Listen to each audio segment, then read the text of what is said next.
Ulan Bator or Ulaanbaatar, Ulaanbaatar, is Mongolia's capital and largest city, a municipality. The city is not part of any aimag, and its population as of 2014 was over 1.3 million, almost half of the country's total population. Located in north-central Mongolia, the municipality lies at an elevation of about 1,310 meters in a valley on the Tuul River.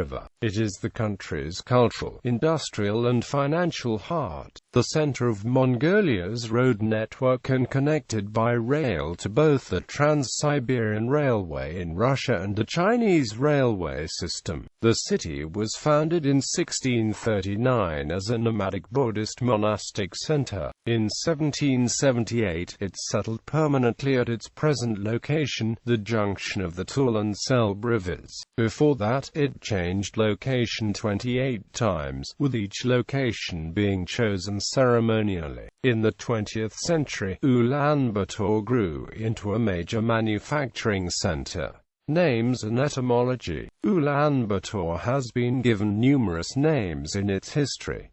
Before 1911, the official name was ɪkʰkure or simply Kure. The Chinese equivalent, ʻulan, was rendered into Western languages as vulān or Karen. Upon independence in 1911, with both the secular government and the Bogd Khan's palace present, the city's name changed to Niyaslel Kure. It is called Bogdian Kure in the folk song Praise of Bogdian Kure. In Western languages, the city at the time was most often referred to as Erga. When the city became the capital of the new Mongolian People's Republic in 1924, its name was changed to Ulaanbaatar. On the session of the first Great People's Coup of Mongolia in 1924, a majority of delegates expressed the wish to change the capital city's name to Batorkot. However, under the pressure of the Soviet activist of Communist International, Tura Ariskalov, the city was named Ulaanbaatar. In Europe and North America, Ulaanbaatar continued to be generally known as Erga until 1924, and Ulan Bator afterwards. The Russian spelling is the Russian phonetic equivalent of the Mongolian name, according to Russian spelling conventions. This form was defined 2 decades before the Mongolian name got its current Cyrillic script spelling and Ulaanbaatar transliteration. History. Prehistory. Human habitation at the site of Ulaanbaatar dates from the Lower Paleolithic, with a number of sites on Bogd Khan Mountain, Ɓăːtər and Songino Khan Mountain, revealing tools dating from 300,000 years ago to 40,000–12,000 years ago. These Upper Paleolithic people hunted mammoth and woolly rhinoceros, the bones of which are found abundantly around Ulaanbaatar. Before 1639, a number of Shormu-era royal tombs have been discovered around Ulaanbaatar, including the tombs of Belgorj near Dambudarjalan Monastery and tombs of Songino Khan. Located on the banks of the Tuul River, Ulaanbaatar has been well within the sphere of Turco-Mongol nomadic empires throughout history. Wang Kantov, rule of the Karaites, a Nestorian Christian monarch who Marco Polo identified as the legendary Prester John, is said to have had his palace here and forbade hunting in the holy mountain Bogdul. The palace is said to be where Genghis Khan stayed with Yesui Khan before attacking the Tangut in 1226.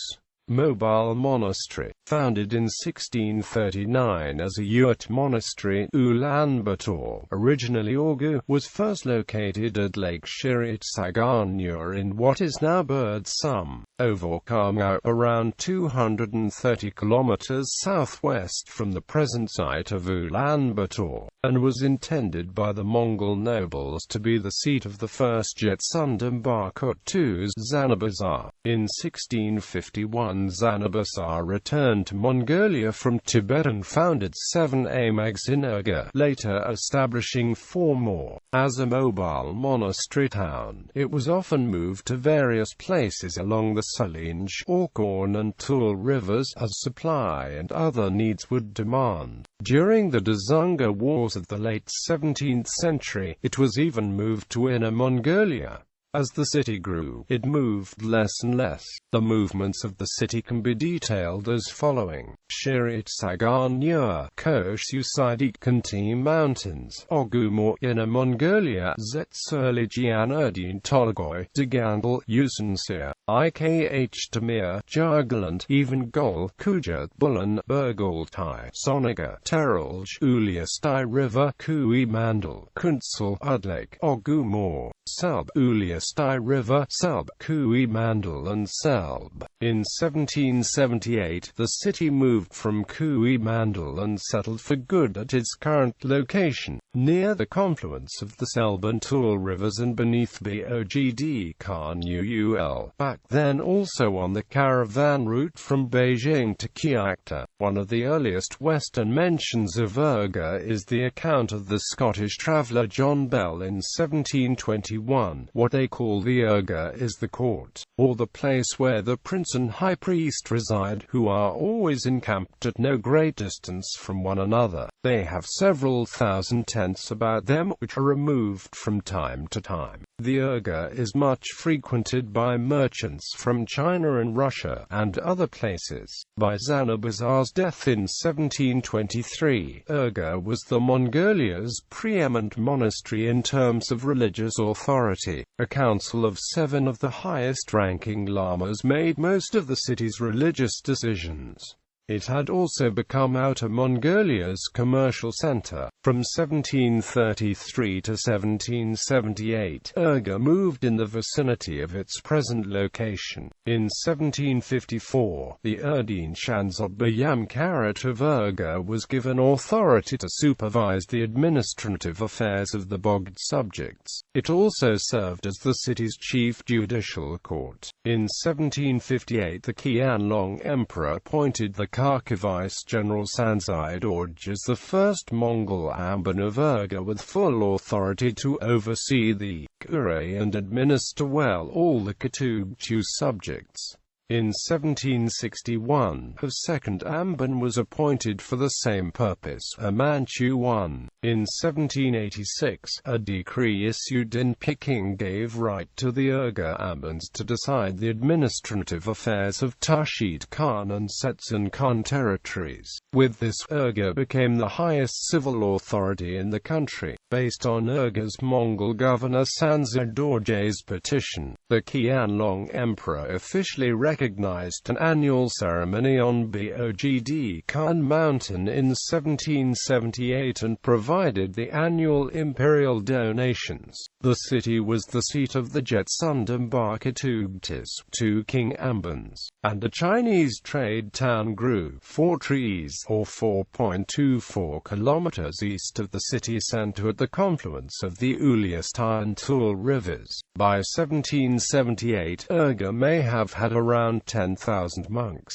They were regulated by a monastic rule called the internal rule of the head monastery Ayaki Kurian Udoto Adu Duram. Executions were forbidden where the holy temples of the Bogd Jetsundama could be seen, so capital punishment took place away from the city. In 1839, the 5th Bogd Jetsundamba moved his residence to Gandan Hill, an elevated position to the west of the Baru and Damerchan markets. Part of the city was moved to nearby Tolgoit. In 1855, the part of the camp that moved to Tolgoit was brought back to its 1778 location, and the 7th Bogd Jetsundamba returned to the Zuin Kuray. The Gandan monastery flourished as a center of philosophical studies.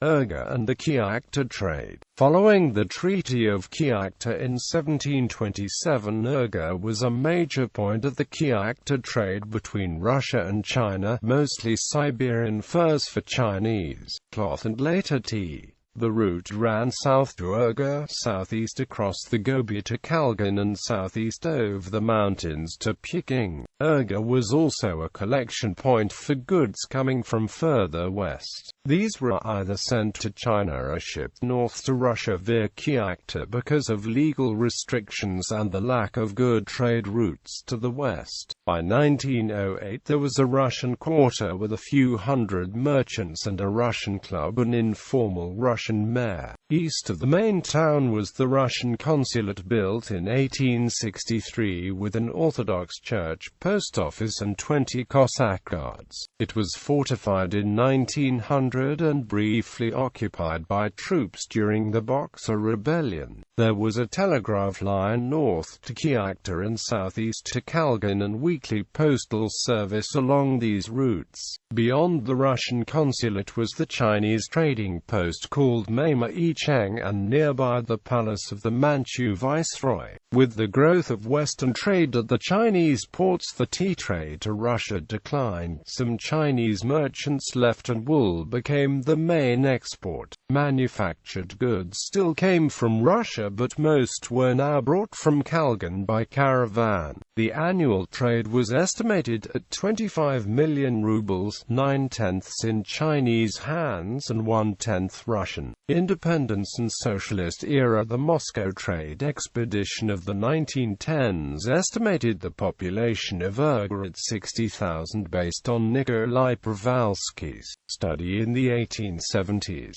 The city's population swelled during the Naadam festival and major religious festivals to more than 100,000.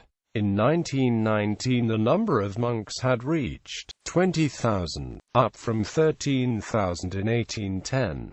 In 1910 the ambans underwent to quell a major fight between Gandan lamas and Chinese traders, started by an incident at the Dayu shop in the Baru and Da Merchant Market district.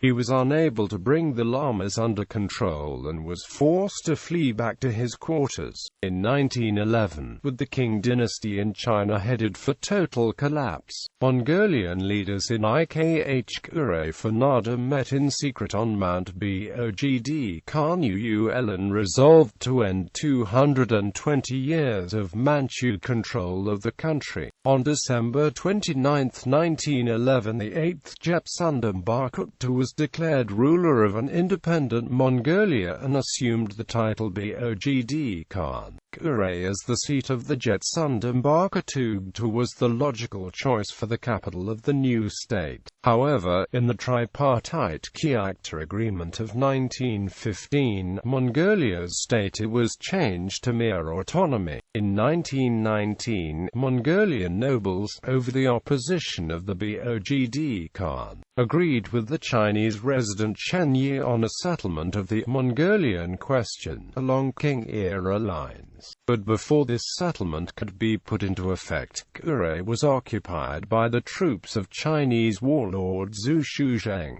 who forced the Mongolian nobles and clergy to renounce autonomy completely.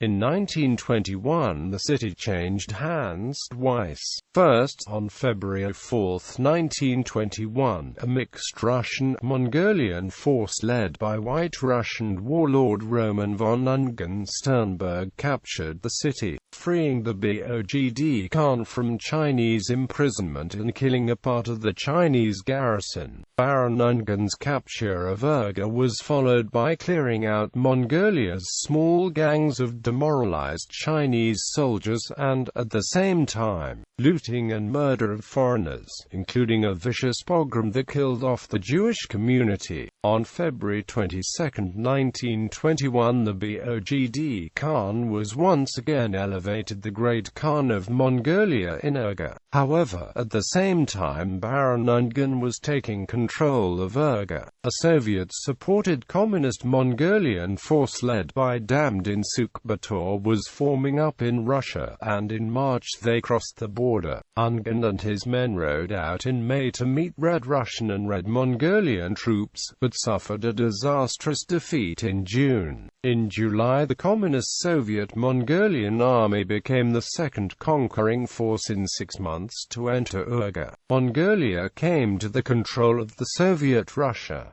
On October 29, 1924, the town was renamed to Ulaanbaatar by the advice of T.R. Rytkalov, the Soviet representative in Mongolia. In the socialist period, especially following the Second World War, most of the old GER districts were replaced by Soviet-style blocks of flats, often financed by the Soviet Union. Urban planning began in the 1950s, and most of the city today is the result of construction from 1960 to 1985. The Trans-Mongolian Railway, connecting Ulaanbaatar with Moscow and Beijing, was completed in 1956, and cinemas, theaters, museums, etc. were erected. On the other hand, most of the temples and monasteries of pre-socialist Kure were destroyed following the anti-religious purges of the late 1930s.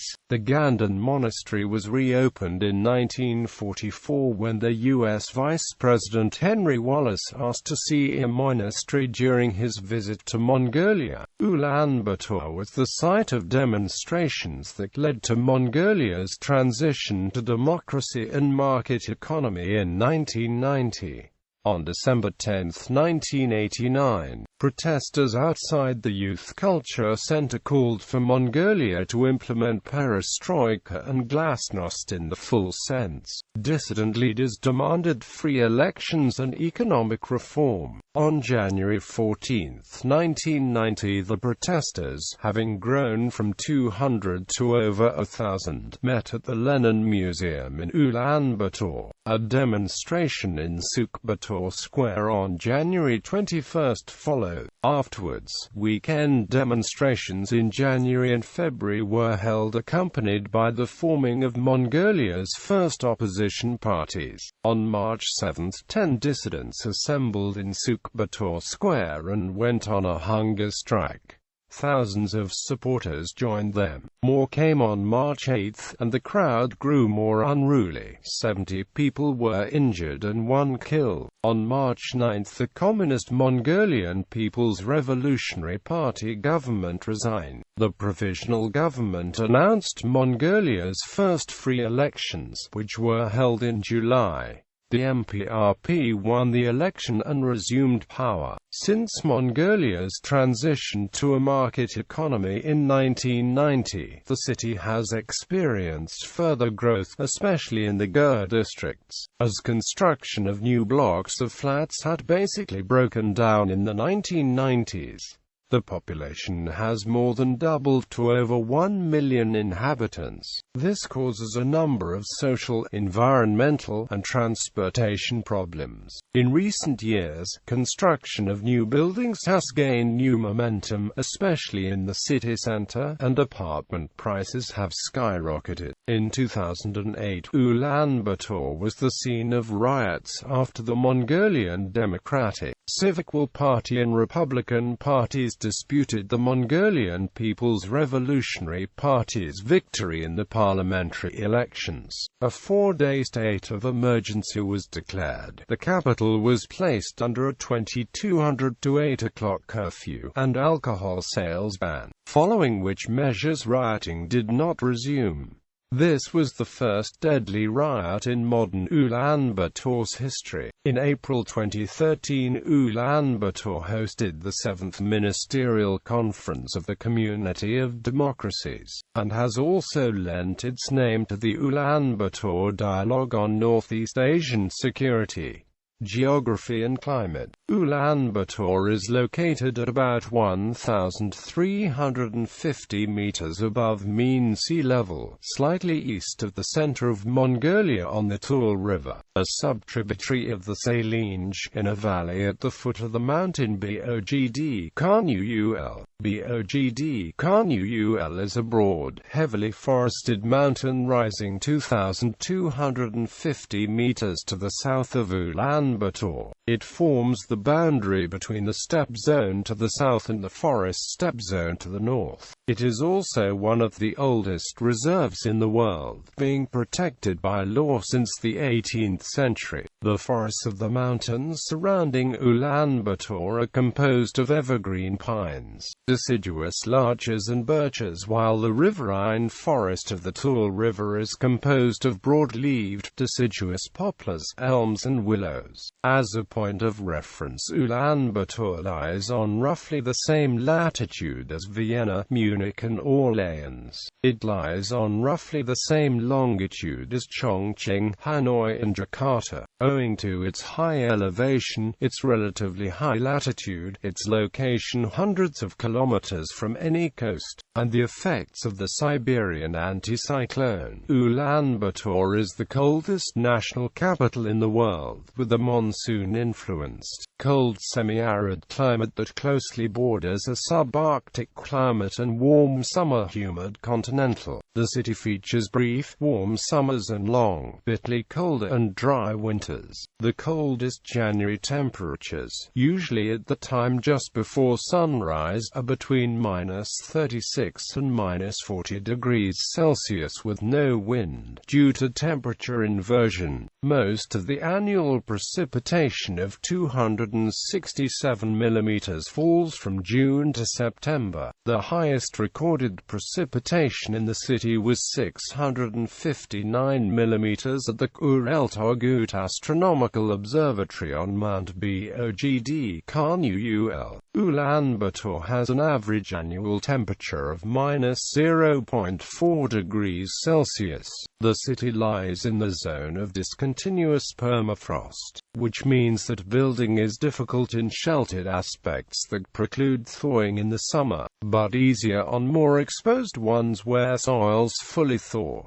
Suburban residents live in traditional yurts that do not protrude into the soil. Extreme temperatures in the city range from -49 degrees Celsius to 38.6 degrees Celsius. Panoramas, administration and subdivisions. Ulan Bator is divided into 9 districts: Baganu, Bagakangai, Bengal, Bayanzurk, Chingalte, Karnul, Nalake, Songinokerkan and Sukbator. Each district is subdivided into koros, of which there are 121. The capital is governed by a city council with 40 members, elected every 4 years.